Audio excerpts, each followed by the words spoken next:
Assalamualaikum warahmatullahi wabarakatuh. A'udzubillahi minasyaitonirrajim. Bismillahirrahmanirrahim. Alhamdulillahilladzi arsala rasulahu bil huda wa dinil haqqi liyudhhirahu 'alad dini kullih. Wa kafaa billahi syahida. Asyhadu an la ilaha illallah wahdahu la syarikalah wa asyhadu anna Muhammadan abduhu wa rasuluhu la nabiyya ba'dah. Qala Allah Ta'ala fil kitabil karim, ma kana Muhammadun aba ahadim mir rijalikum walakin rasulallahi wa khataman nabiyyin wa kana Allahu bikulli syai'in alima. Muhammad itu bukanlah bapa dari seseorang di antara kamu, tetapi dia adalah utusan Allah dan penutup para nabi, dan Allah Maha mengetahui segala sesuatu. Firman Allah pada Quran surat Al-Ahzab ayat 40 menjelaskan bahwa terkait dengan kebiasaan masyarakat pada waktu itu, bahwa anak angkat itu biasa dipanggil dengan nama ayah angkatnya, seperti Zaid bin Muhammad. Maka ayat ini memberikan penegasan bahwa anak angkat tidak sama dengan anak kandung.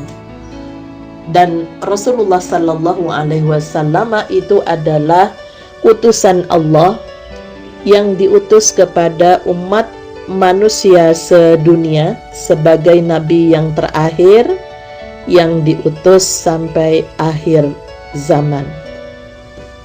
Pemirsa dan pendengar yang dirahmati oleh Allah, sejak dalam kandungan Rasulullah telah ditinggal wafat oleh ayahnya Abdullah bin Abdul Muttalib dengan meninggalkan 5 ekor unta dan juga ada beberapa kambing serta budak perempuan yang bernama Ummu Aiman, yang tentunya Ummu Aiman ini ikut andil sebagai perempuan untuk mengurus Ibu Siti Aminah binti Wahab bin Abdul Manaf bin Zuhra sampai merawatnya ketika Rasulullah lahir.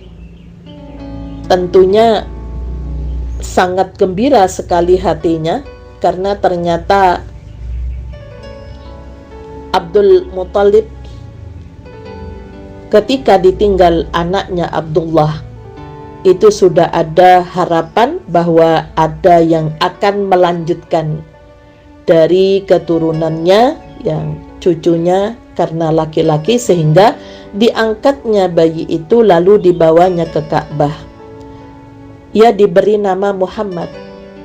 Nama ini tidak umum di kalangan orang Arab, tapi cukup dikenal. Setelah dibawa ke Ka'bah, kemudian dikembalikan kepada ibunya. Pada hari ke-7, sang kakek Abdul Muttalib menyembelih seekor unta sebagai rasa syukurnya. Kemudian pada hari ke-8 ikut mencarikan ibu susuan, diantar ke kabilah Banu Sa'ad, namun tidak ada satupun yang berkenan untuk menyusui. Kemudian pada saat itu budak perempuan pamannya Abu Lahab yang bernama Suaibah ikut membantu menyusukan, sehingga kebetulan Suaibah juga menyusukan pamannya Nabi Muhammad yang bernama Hamzah. Jadi mereka adalah saudara sesusuan. Sekalipun Suaibah hanya beberapa hari saja menyusukan Nabi Muhammad, namun ia tetap memelihara hubungan yang baik sekali selama hidupnya. Setelah perempuan itu meninggal pada tahun ke-7 sesudah hijrah ke Madinah untuk meneruskan hubungan baik itu dan menanyakan, mencari anaknya yang saudara sesusuan, yaitu Sayyidina Hamzah. Tetapi kemudian ia mengetahui bahwa anak susuannya yang satu meninggal sebelum Suaibah pada saat terjadi perang Uhud. Kemudian di saat datang perempuan-perempuan keluarga Bani Sa'ad yang akan menyusukan itu ke Mekah, mereka memang mencari bayi yang akan mereka susukan, akan tetapi mereka menghindari anak-anak yatim. Sebenarnya mereka masih mengharapkan sesuatu jasa dari sang ayah. Jika anak itu yatim, tentunya mereka akan mendapatkan jasa yang sedikit.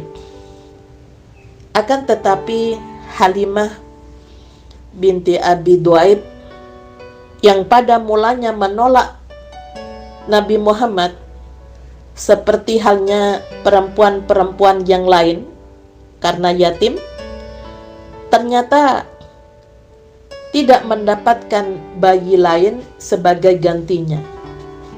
Di samping itu, karena dia memang seorang perempuan yang kurang mampu, ibu-ibu lain pun tidak menghiraukannya. Setelah sepakat mereka akan meninggalkan Mekah, Halimah berkata kepada Harith bin Abdul Uzza suaminya,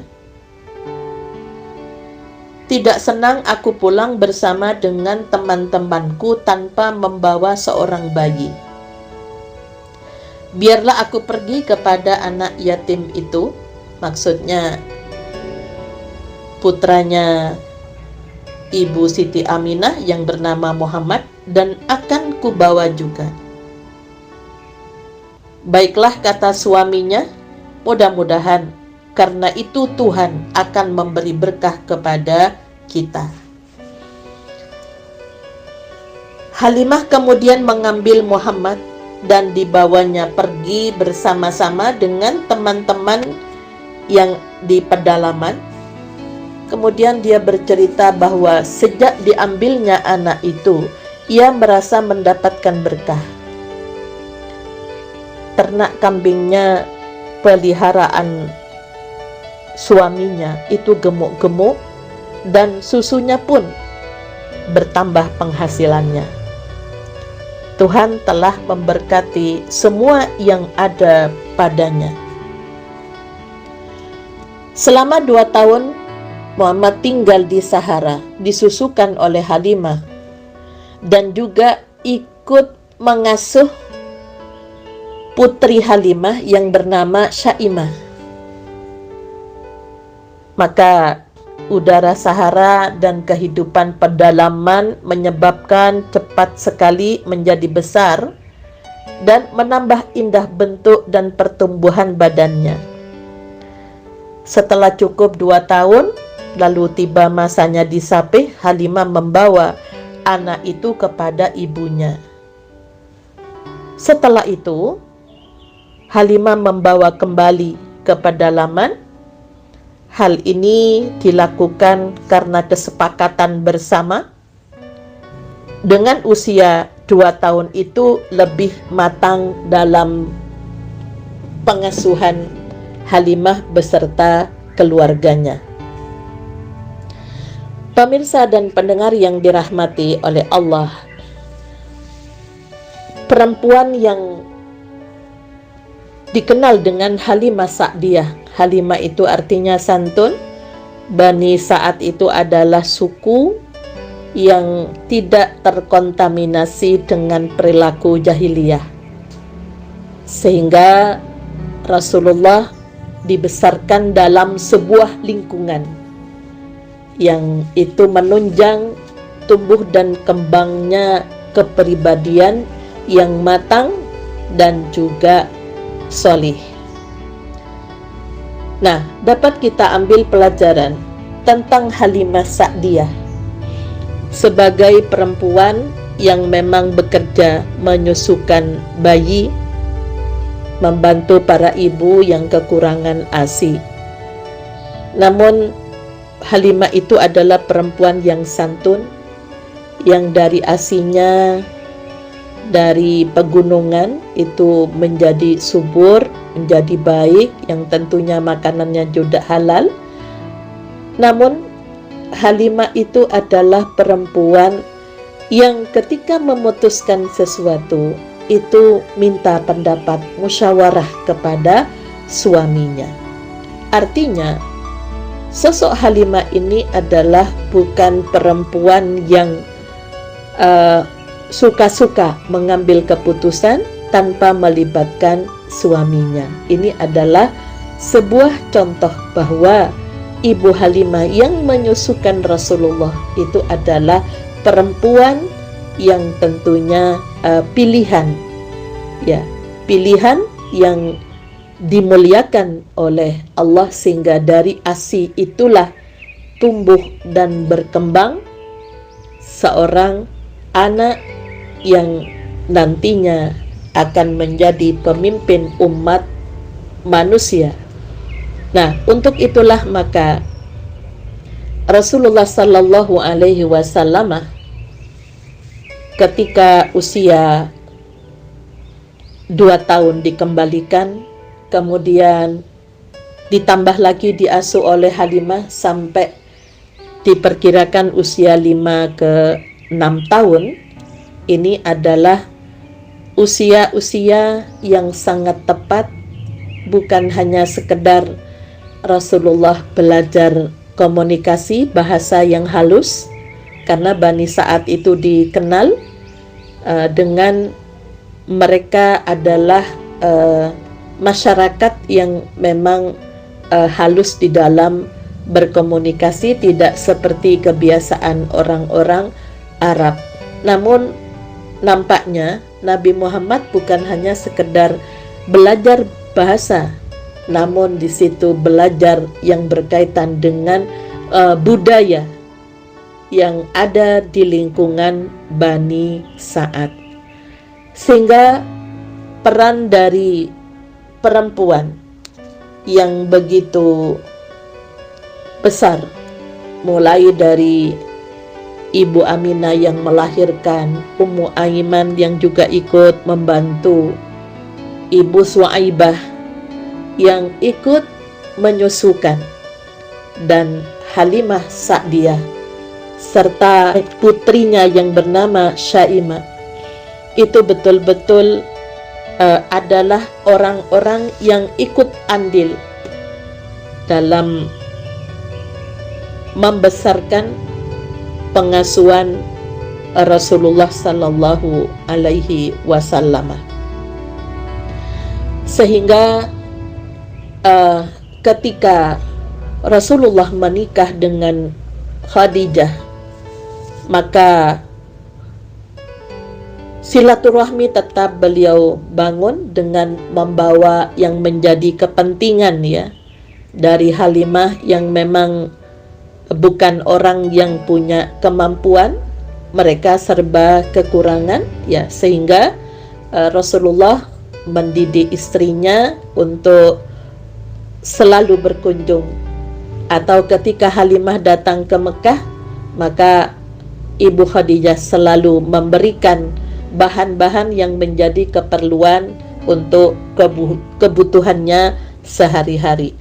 Begitu pula yang putrinya yang bernama Syaimah yang ikut juga mengasuh Rasulullah di saat Ibu Halimah itu lagi punya kegiatan yang lainnya. Maka Rasulullah juga pernah memberikan pembelaan ketika menjadi tawanan di dekat Taif. Kemudian Syaimah disuruh untuk memilih dia harus pulang ke mana, namun dia memilih pulang ke kampung halamannya. Ini beberapa perempuan yang ikut berperan dalam mengantarkan mulai dari tumbuh kembangnya, dan ASI itu sangat penting sekali tentunya, sehingga kalau istilah sekarang, Rasulullah tidak stunting secara fisik maupun tidak stunting secara spiritual. Ya, jadi peran perempuan di dalam mendidik, Allah memberikan kepercayaan, menitipkan pada Ibu Halimah yang santun ini. Itulah cara-cara Allah memberikan sebuah lingkungan di mana pada saat anak-anak sampai tumbuh remaja, seseorang akan tumbuh menjadi baik. Itu faktor lingkungan juga sangat menentukan. Nasrun minallah wa fathun qarib wa basyiril mu'minin walhamdulillahi rabbil alamin. Assalamualaikum warahmatullahi wabarakatuh.